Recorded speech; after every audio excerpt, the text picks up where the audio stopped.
Hello, every beauty. Hello. Can you hear me in the back? Yes. Perfect. I'm going to put this down then.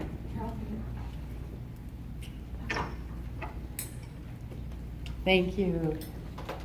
Thank you so much for having us here today. I want to say, having flown all the way from Canada, the west coast of Canada, so about as far away as you can get on the same continent, to fly all this way, to be here in all of your amazing energy, to be invited into Circle, and to be able to stand in an energy of integrity and authenticity, and to be able to feel that coming from each of you as well, is such a beautiful, beautiful thing. So thank you. Thank you for making it through the rain to be here today. This beautiful cleansing rain that we're experiencing right now. I have a question for you. How much do you love your body? A lot. Yeah? This beautiful vessel that takes us through this life from the moment that we're born, even before when we're developing in our mother's womb, and all the way to the last little wink of light until we leave this mortal coil and we leave this beautiful body behind. But it is true that in our culture, there is a disconnect that we've been taught about our relationship with our bodies. It's in advertising, it's in the diet industry, it's on Facebook. What is the perfect body? There isn't one, right? Right. Your own body is a thing of beauty. It's a thing of perfection. When you step into your healing journey, and at some point in all of our lives we do, we take that step and we say, I'm ready. I'm ready to do the work, capital W. Yes. I'm ready to look at my story, and I'm ready to ask what serves me and what no longer serves me. And it's in that moment of inquiry, when we put that question to ourselves, what no longer serves me, that we open up, I believe, a communication between ourselves and whatever else is out there that's got our back, and allows us to hear from our soul, from our spirit, from our higher self, from God, Goddess, or whomever, those things in our lives that no longer serve us. Old beliefs, old stories, old wounds, old attitudes, generational stories that we no longer need to carry, right? Yes. So how does your body tell you what it is that you no longer need to hold? Take a moment. Close your eyes, settle into your body, feel your toes, feel your knees, feel your hips, feel your stomach, feel your ribs, feel your heart, feel your shoulders, your elbows, your wrists, your fingers, feel your throat, feel your head. Feel any place in your body where there is perhaps an ache, a pain, a discomfort. Feel anywhere in your body where your skin is too tight. And breathe into all those spaces. All those aches and pains, all that tightness, that shortness of breath, that is your body communicating with you. You see, your body has a language. And that language is energy. When we have an event that happens in our lives, be it joyful or traumatic, that event starts out in our energy field. We all have one. Some people call it an aura. Some people call it the electromagnetic field. Depends if you're coming from a science background or you're coming from an alternative medicine background. What it is this energy that we emit, because we're like a battery coming from our heart. And everything that we feel moves out from us in all directions in a vibration. Everything that we receive equally comes through our energy field and into our body. So an event in your life, let's say it's a painful event, is going to start its journey towards your heart out here in your energy field. And if in the moment of that event, you have the wherewithal or the support around you to do the work about that event, about the pain of that event in the moment that that event is happening, then it never needs to go further than here. Because you've done the work right here, right now. But we live busy lives. There's a lot going on, right? Yes. You feel how much is going on in the world? There's a lot going on. And often, and especially as women, when things happen to us in our lives, we do some of this. I'm okay.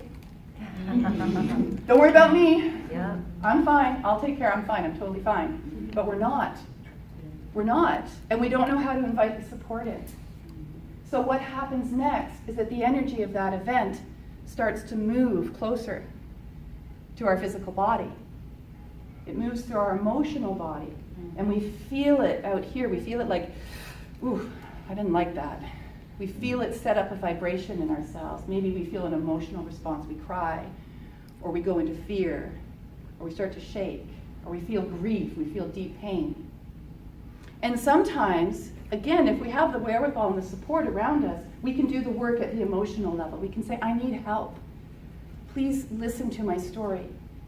Please listen to what I've been through and give me a shoulder and hold my back up for me. And if we have that in our lives, then we are so fortunate and we are so blessed. But sometimes we don't have that in our lives, especially if we're really, really little, tiny little podlings, when that pain shows up in our lives and we don't know how to ask and we don't really know or understand what's happening to us at the emotional level. So then the event moves right here in our body. And your body is an amazing, amazing piece of artistry. Your body can hold pain and discomfort and joy and happiness for decades, for lifetimes. But at some point, your body needs to let it go. Your body cannot hold it. Because your job at the soul level is to do the work, right? Yes. So when your body gives you an ache in your knee, or a pain in your back, or a pain in your neck, or illness sets up, or injury shows up, that is your body's way of saying, hello, over here, right here, right here. It's pain in my neck, right here, right? He's a pain in the neck? Where's that going to show up? It's going to show up in your neck.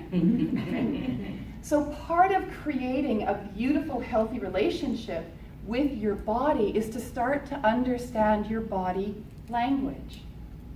Anybody know the Queen song? Body language. Remember that one? It's not quite what we're talking about here, but I couldn't get the song out of my head as I was thinking about what I wanted to share with you today. Because your body language is the way in which your body feels, physically and emotionally and energetically. And that information tells you what to focus on. If you walk into your healing journey and you say, I don't even know where to begin, my God, there's so much that I need to work on. You could take a moment. You could do that quick exercise we just did at the beginning and take a breath and tune in. Where in my body is the most pain?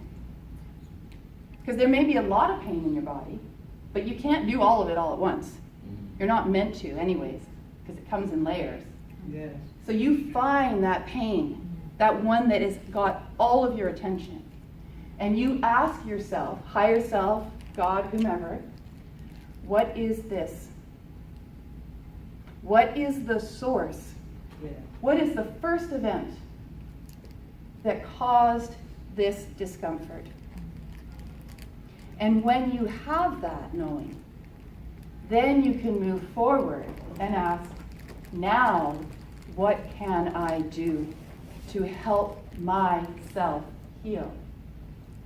Because at the end of the day, no matter how many doctors you visit, no matter how many pills you take, no matter how many surgeries you've had, I've had 17 surgeries in my life.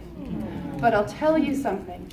While those surgeries helped me at the physical level, like making my car work, right? Making my body work, those surgeries don't go to the source. They just address the symptom, Yeah. right? The symptom is where the information is. What is the source of it? Do you see this beautiful poster over here? How many people are familiar with the chakra system? Yes. How many people in the room have heard of the chakra system? Beautiful. So what the chakra system is a body language. Cultures far older than ours, possibly far wiser than ours, had a different kind of relationship and understanding of the energies in their bodies and how those energies worked. What the chakra system does is identify energy centers in your body, and each of those energy centers governs a certain area of your human experience. It's like a map. It's like a roadmap to your body. And in the West, we mostly understand that we have 7 chakras. There's actually a chakra in every joint, all through your body. And when you learn the language of the chakras, you begin to understand why the pains and aches are showing up in the various parts of your body. And that gives you information about what to focus on. And it is through that focus that you can start towards the path of wellness and self-empowerment and knowing your body and creating a beautiful and healthy relationship with it. So with that, I want to thank you for allowing me up here to speak with you. If you would like to know more about the chakras, more about your body language, and more about how your heart thrives and works and loves you up, come on over and see me. Okay, and you know what? In less than 5 minutes, I can take us through the main 7 chakras, okay? Does that work? Yes. Okay. So, the first chakra is right here. Put your hand right here, right above your pubic bone, okay? This is called your root chakra, and it comes front and back like this. This governs foundation, structure, childhood, family of origin, and ancestral wounding and ancestral knowledge. The color is usually depicted as red, as you can see up here. Okay? You move from your root chakra up to your sacral chakra. So this is the space between the root chakra and your belly button. So just move your hand up there and just feel that for a moment. Your sacral chakra is orange, tangerine orange. Think of the most beautiful tangerine orange. And this governs creativity. It governs sexuality. It governs your ability to take care of yourself, so it's also a financial center energetically in the body, and it's a self-worth center. A lot of us are walking around with a bit of a protective donut here, whatever you want to call it. Your body's protecting you, that's all it's doing, just keeping you safe, because this is one of the spots where our first experiences of safety can be held. Move up to this beautiful space here. So right where your lungs, your rib cage meets, this space here, this is called your solar plexus. And a lot of people are familiar with that word because we use it in gym and in physical work as well. So your solar plexus is your seat of relationship. So primarily your relationship with yourself, and then by extension, every other relationship that you ever have. This is also an empowerment center. This is your gut, right? We talk about following your gut, following my gut, or butterflies in my tummy. That's this center here. It's an empowerment center. And finally, this is where you digest all of your emotional experiences. So if you have an ulcer, I'm going to tell you you've got some emotional experiences that you have not digested yet. And we can do the work on that. Move up to the heart. Beautiful deep green. Oh, this one is sunflower yellow down here, your solar plexus. Think of the most gorgeous emerald green. Think of the green that's out there right now with all that rain. That's the heart. And this is, of course, your love center. But most importantly, this is the center that governs love of self. Because without love of self, no one else can love you. Right? Okay, so from here we move up to the throat chakra. This is turquoise. You'll see some of us have turquoise on our tables. It's that beautiful turquoise color. If you want to work with the gem turquoise, you go over and you see beautiful Renata. She's got lots of it. This is your communication center. This is where your boundaries come from. Those things you say to others and to yourself of what you need, they come from here, from your throat chakra. And it's how you communicate with everyone, right? Move up here to this little space between your eyebrows. This is your third eye. This is the seat of intuition. It's a beautiful turquoise color. Yeah, there's a little blast of it right there. This is what gets activated when we start to really trust ourselves, trust our intuition, listen to our body. Boom, this goes flying open. Move your hand up to the top of your head. This is your crown chakra. Your crown chakra actually sits like this, halfway in your head and halfway out of your head, because this is the portal, this is the connection between you and the divine, however you perceive the divine to be. And this is often depicted as violet. I see it as, you know, when you blow bubbles and you see the iridescent rainbow on the outside of the bubble, it's like that. So that's a very quick overview of those first 7 energy centers. Then I'll leave you with this. Modern science and modern medicine, bless them, I love them, has determined that where these 7 main chakras are in our body is also where our nerves bundle. Our physical nerves gather inside our body at each one of these places. So I think the ancients were onto something. Thank you. Okay.